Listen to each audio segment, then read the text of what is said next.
नमस्कार साथियों, और आप सब लोग कैसे हैं। आज हम ऐसे चीज़ पे डिस्कस करेंगे जो हमारी सफलता के लिए सबसे महत्वपूर्ण चीज़ होती है।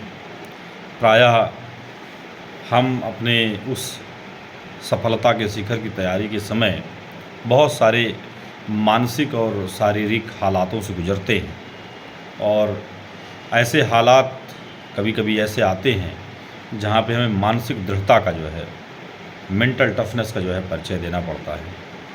पिछले कई दिनों से मैं एक एक्सपीरियंस शेयर करना चाहता हूँ।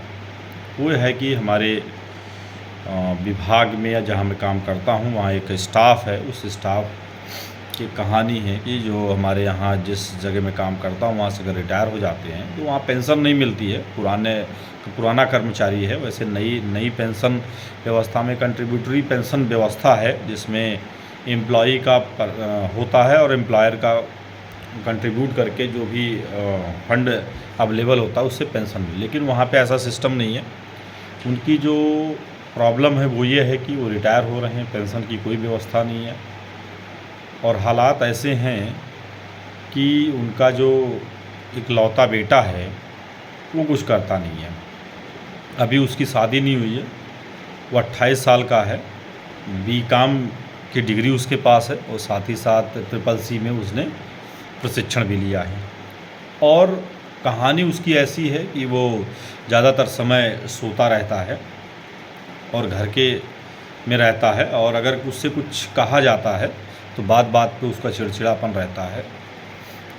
तो जब मैंने इस हालात को देखा तो मैं खुद रियलाइज़ किया कि हम गार्जियन को अपने संतान के लिए, चाहे वो बेटा हो चाहे बेटी हो, कभी लाड़ और प्यार दुलार में इस प्रकार से न रखें कि वो ज़िंदगी के जो है चुनौतियों को झेल ना पाएँ।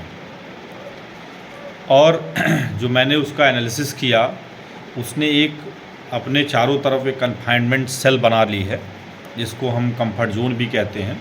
उस कंफर्ट जोन में उसको रहना पसंद हो गया, और चूंकि हालात ऐसे हैं, इकोनॉमिकली ऐसे हैं, और उसने कभी कुछ किया नहीं है, कभी रिस्पॉन्सिबिलिटी बियर नहीं की है, तो उसको किसी भी जो है प्रॉब्लम से लड़ने में कभी कॉन्फिडेंस नहीं होता है, और वो जो एक फाइटर की स्पिरिट होती है वो नहीं होती है, और वो एक डिप्रेशन की ओर जा रहा है। चूँकि लगातार उससे क्वेश्चन हो रहे हैं, लगातार उसकी रिस्पॉन्सिबिलिटी उसको कहा जा रहा है। तो ऐसे हालातों से देख करके मैंने ये एक श्लोक मुझे याद आता है, माता शत्रु पिता बैरी ये न बालो न पाठिता, यानी माता और पिता उस बच्चे के दुश्मन हैं जो अपने बच्चे को ज़िंदगी की शिक्षा नहीं देते हैं, एजुकेशन नहीं देते हैं, और साथ साथ ज़िंदगी से लड़ा कैसे जाता है वो कैसे नहीं बता पाते हैं। ज़िंदगी की लड़ाई एक कला है, समस्या को हल करना एक कला है, और ये जहाँ शारीरिक और मानसिक दोनों जो हमारी टैलेंट है, स्किल है, उसकी टेस्ट होता है। और जब प्रॉब्लम बहुत बड़ी होती है तब वहाँ मानसिक दृढ़ता, मेंटल टफनेस जो है हमारी बहुत काम आती है। प्रायः सफलता के शिखर पे पहुँचने की तैयारी में एक चीज़ सभी लोग उस दौर से गुजरते हैं, सभी ग्रेट अचीवर्स उस दौर से गुजरते हैं। ऐसा कोई एक्सेप्शन नहीं इस दुनिया में कि आप उस तैयारी कर रहे हों, सफलता की सीढ़ी चढ़ रहे हों, और उस मानसिक अवस्था से न गुजरे हों, मेंटल सिचुएशन से न गुजरे हों। और वो अवस्था आती है कि जो हमारा वीक पॉइंट होता है उससे हमें थोड़ा डर लगने लगता है, और जब हमें डर लगने लगता है तो उस डर की वजह से हम उस काम को करने के लिए अवॉइड करते हैं। ये हमारा मानसिक जो मेंटल स्टेटस होता है वो कहता है कि अवॉइड करो इसको, स्किप करो इसको। लेकिन जो सक्सेस हुए उनका इसके उलट जो है कहना होता है, ठीक है हमारा मन कहता है, हमारी मानसिक स्थिति कहती है कि नहीं इसको स्किप करते, इसको छोड़ देते हैं। लेकिन जो सक्सेसफुल कहते हैं कि जिससे आपको डर लगता है आपको वही करना है, आपको उसको छोड़ना नहीं है। जैसे जब हम लोग पढ़ते थे, प्रिपरेशन करते थे, तो सबसे जो कठिन समय होता था वो राइटिंग स्किल का होता था, वो टेस्ट सीरीज़ देने का होता था, क्योंकि वो 3 घंटे लिखने होते थे। और हकीकत ये है कि जो जितनी जो है टेस्ट सीरीज़ ज्वाइन करता था, तो जितना लिखने का अभ्यास करता था, और उस 3 घंटे के टाइम बाउंड में just like a situation examination hall में आप बैठे, उस अवस्था से जितनी बार आप गुजरेंगे उतना आप हैबिचुअलाइज होता है आपका मन से। डर बहुत लगता है, क्योंकि उस टेस्ट सीरीज़ के बाद आपका इवैल्यूएशन होगा, और इवैल्यूएशन एक ऐसी चीज़ है जिससे आपको हम सभी को बहुत डर लगता है। हम मेहनत तो करना चाहते हैं पर इवैल्यूएट नहीं होना चाहते हैं, और ये निश्चित है कि जब तक हमारा मूल्यांकन नहीं होगा, हमारा इवैल्यूएशन नहीं होगा, तो हम स्टेप बाय स्टेप आगे नहीं बढ़ सकते हैं। सबसे बेस्ट पोजीशन तो होती है अपना मूल्यांकन स्वयं करना, लेकिन अपना मूल्यांकन हम अच्छे ढंग से निष्पक्ष होकर नहीं करते हैं, लेकिन जो थर्ड पर्सन होता है वो निष्पक्ष ढंग से करता है। तो कहने का मतलब है कि अगर हमें सफल होना है तो हमें अपने कन्फाइंड जोन को, कन्फाइंड सेल को जो है तोड़ना होगा। मतलब साफ है, कंफर्ट जोन को तोड़ना होगा, क्योंकि जब तक आप उसको तोड़ेंगे नहीं तब तक आप चैलेंज को फेस नहीं करेंगे, और जब तक आप चैलेंज को फेस नहीं करेंगे आपके टैलेंट का टेस्ट नहीं हो सकता, आपके मेंटल टैलेंट का टेस्ट नहीं हो सकता, आप में मेंटल टफनेस का टेस्ट नहीं हो सकता। और विदाउट टेस्ट, बिना आपका टेस्ट, बिना आपकी एग्ज़ाम, आप जो है सफलता के स्वाद को नहीं छू सकते हैं, नहीं स्वाद ले सकते हैं। अक्सर हम लोग अपने बच्चों को या खुद को ये बात एहसास दिलाने में बहुत देर कर चुके होते हैं, और ऐसा नहीं कि हम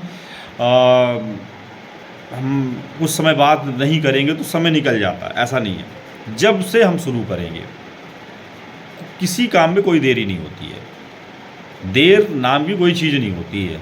यानी हमको करना है तो जब से हमारे दिमाग में आ जाए तब से हम उस कन्फाइनमेंट सेल को तोड़ें, कंफर्ट जोन से बाहर निकलें, चैलेंज को एक्सेप्ट करें, और कंटिन्यूअस अपने मेंटल टफनेस को, अपने फिजिकल टफनेस को टेस्ट करें, और जो अपर लिमिट है वो अपर लिमिट को हम बहुत बियॉन्ड करते जाएं। जितनी बार हम अपने अपर लिमिट सेट करेंगे और सेट करके हम टारगेटेड करेंगे, मुझे लगता है कि अपर लिमिट विदिन 2 और 3 ईयर्स में, अगर बहुत आपका लंबा जो है गोल है, तो हम अचीव करेंगे। और जिस चीज़ को आप करने चाह रहे हैं, चाहे वो खेलने का है तो अधिक से अधिक मैच को खेलें, एग्ज़ाम देने का है, किसी एग्ज़ाम में पास होना है तो अधिक से अधिक एग्ज़ाम की सिचुएशंस में खुद को रखें। यानी ऐसी सिचुएशन क्रिएट करें कि आप जस्ट लाइक एग्ज़ाम है, तभी आपका परफॉर्मेंस बेटर होगा। जैसे मान लीजिए हम किसी एग्ज़ाम की प्रिपरेशन कर रहे हैं, तो जब तक हम अपने को एग्ज़ामिनेशन के सिचुएशन में नहीं रखेंगे तो हमारा मस्तिष्क कैसे काम करेगा, कैसे हैंडल करेगा प्रेशर को, वो हम नहीं कर सकते हैं। टाइम मैनेजमेंट कैसे करेगा वो हमें नहीं आएगा, करने पे ही हमें आएगा। और जिन चीज़ों से डर लगता है, उस प्रिपरेशन के दौरान जिन जिन चीज़ों से डर लगता है, आप रिपीटेडली उसको करिए। हम लोग अगर लगातार करेंगे तो करने का एक हैबिट बन जाएगी, और फिर आप देखेंगे कि आप एक दिन ऐसी जगह पे रहेंगे जहां सामान्य लोगों के लिए वो इम्पॉसिबल सी सिचुएशंस होती है। इसमें एक बहुत उदाहरण खेल के क्षेत्र से या चाहे आर्मी के क्षेत्र से देना चाहेंगे, वो है विराट कोहली, सचिन तेंदुलकर और महेंद्र सिंह धोनी। एक ऐसे ग्रेट अचीवर्स हैं जिन्होंने बहुत ही सामान्य से इस परिस्थितियों से निकल करके जो है इन्होंने शिखर को छुआ, और इसी प्रकार से जीवन के जितने भी क्षेत्र हैं सब जगह आपको ग्रेट अचीवर्स मिल जाएंगे। तो जिससे डर लगता है, डर को भगाना है तो डर का सामना करना पड़ेगा। फाइट और फ्लाइट सिद्धांत करना पड़ेगा, यानी फाइट टू फियर, डर से लड़ना पड़ेगा, डर का सामना पड़ेगा, और बिना उसको किए कोई आप टेस्ट पास नहीं कर सकते, हम नहीं पास कर सकते, कोई नहीं पास कर सकता है। इसलिए आप लोगों से अनुरोध है कि जिसमें रिक्वेस्ट है जहाँ आपको डर लगे वहाँ उस डर से और खेलना शुरू करिए, उस डर से और जो है फेस करिए। आप एक दिन देखेंगे कि आपको डर नाम की कोई चीज़ नहीं लगेगी।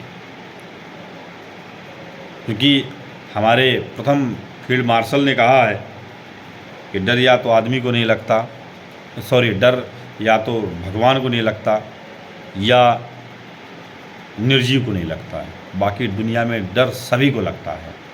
लेकिन डर से फेस करना ये अपने आप में करेज की बात होती है। तो आज का ये वीडियो कैसा लगा?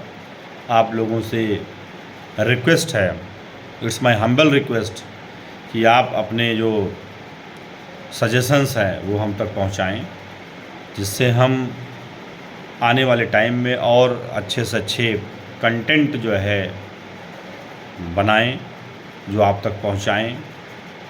और जब तक आप रिव्यू नहीं करेंगे, इवैल्यूएट नहीं करेंगे, जाहिर सी बात है वो सुधार नहीं होगा। ये भी फियर का ही रिज़ल्ट है। Thank you very much.